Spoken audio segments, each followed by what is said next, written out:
Hi everybody, it's Old Lip Lock no more. I'm just thinking about summer wells this morning, as usual.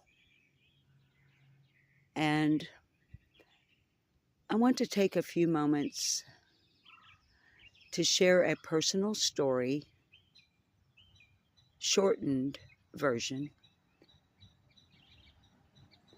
from my real life that could be a similar situation, or perhaps I will use the word parallel very loosely here, of what might have happened to Summer if... Okay, this thought that I'm sharing now, and the true life story, has come to my mind after many, many, many years, after the statement that Donald Wesley Wells Jr., the father of Summer Wells, made recently on a live stream on YouTube, when he remarked something like, well, maybe Summer just got mad and stomped off.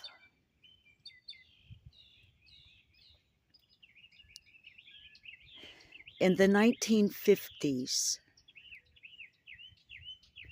when I was 4 years old, on a particular summer day,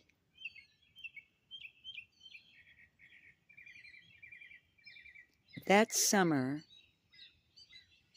2 little girls and a little boy, the little boy 45 days older than myself,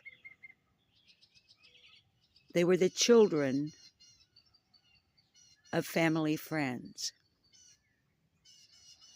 The little boy was my best friend, and they had come from Kansas City, Missouri, to Norfolk, Arkansas, where I lived with my family, in the hills and hollers, very similar to Northeast Tennessee, near a state highway, Highway 5, Arkansas State Highway 5. My oldest brother had gotten married. He and his wife, my new sister-in-law, they were significantly older than I, obviously, had also come to visit. My sister-in-law was not a particularly pleasant human being, and she was particularly not pleasant around children.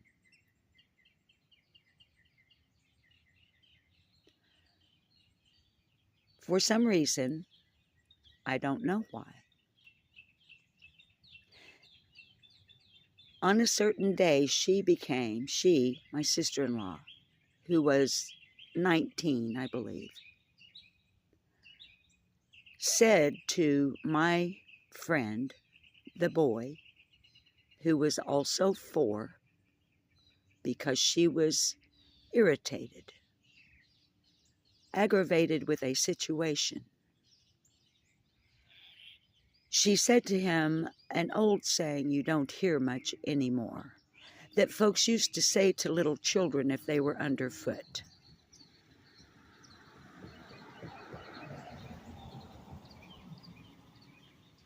She looked at my friend, who, by the way, 2 decades later became my stepbrother. That was cool. Anyway, my sister-in-law said to my friend a thing that people used to say to little kids if they were underfoot. Oh, go play in the street. My friend took her seriously. Sometime later, I don't know how long, because remember, I was 4. The people around our home place, out in the hills and hollers, just south of Norfolk, Arkansas in the 1950s, began wondering, where is Jerry? And they began to look, and no one could find him. For some reason, unbeknownst to me, I was left at home alone while everyone else went to search for my friend, later my brother. He was found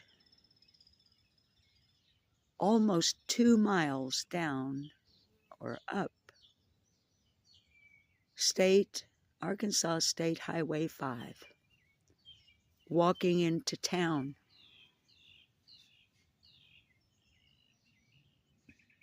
And brought home safe and sound.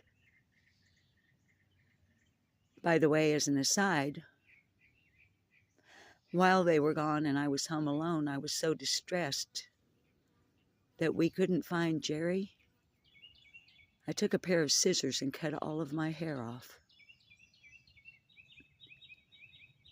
My mother and my sister were particularly distressed because at that time, my hair was so blonde, it was nearly transparent. And it hung in clusters of ringlets down to my shoulders.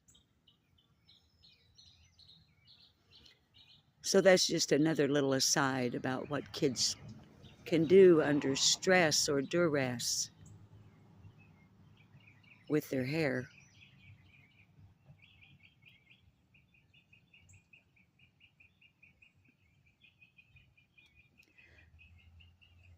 So, what is my point? All right. One of the things I do majorly, often, frequently, whatever word, is when it comes to summer wells, one of the things I do is put myself in her shoes because I can, with great ease.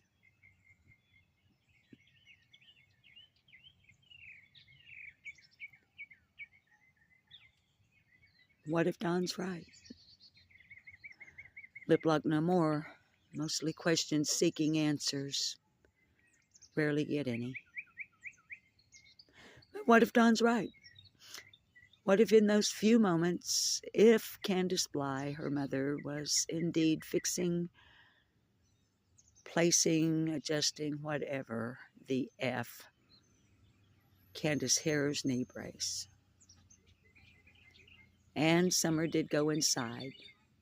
And maybe the brother didn't want to go downstairs and play, and maybe it made Summer mad, and maybe she stomped off down the road, and maybe nobody found her. Maybe like a very recent case with a little girl, she stomped off angry, and somebody picked her up while she is walking down Beech Creek Road. Here comes my mailman. Give me a moment. Okay, they're stopping, so I'm going to stop the video. Think about it. Oh, actually, they went on by. I thought he was going to stop with the package, and I don't want to begin the story again. You guys know I don't know how to edit. It just is what it is. No bells and whistles on this channel.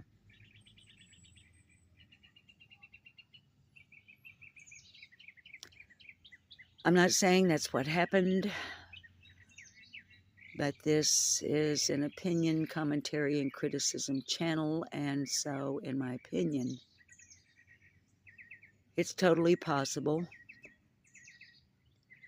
that in a moment,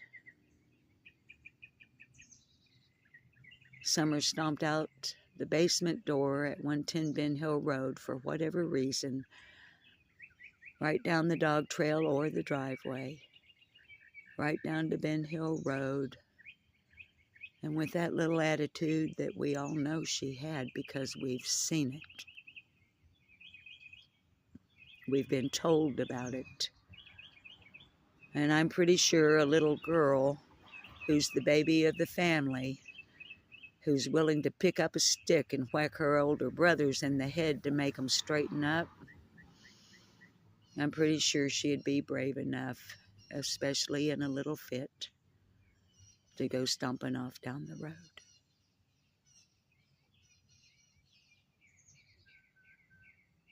In a neighborhood full of registered sex offenders.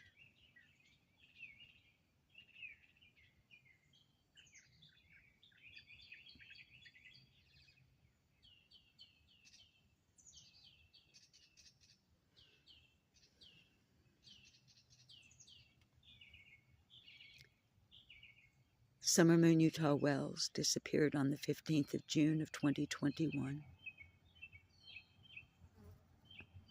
She was 5 years old at the time of her disappearance.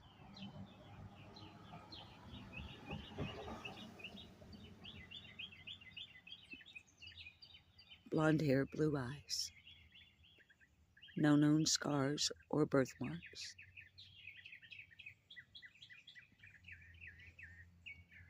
I would use a photograph of her as a thumbnail.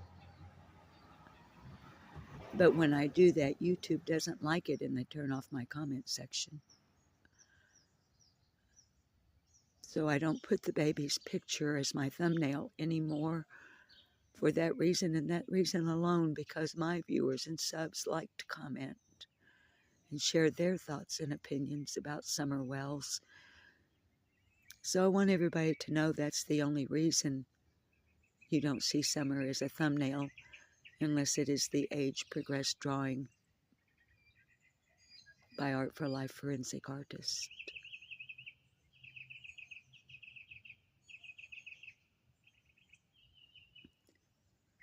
If you have any information at all that is credible and reliable about the disappearance or the whereabouts of Summer Moon Utah Wells from the Beech Creek community near Rogersville, Tennessee, please, for God's sake, for Summer's sake, call 1-800-TBI-FIND or email your tip to tipstotbi@tn.gov. Please see the description below for more information about Summer and contact numbers. God bless and keep you.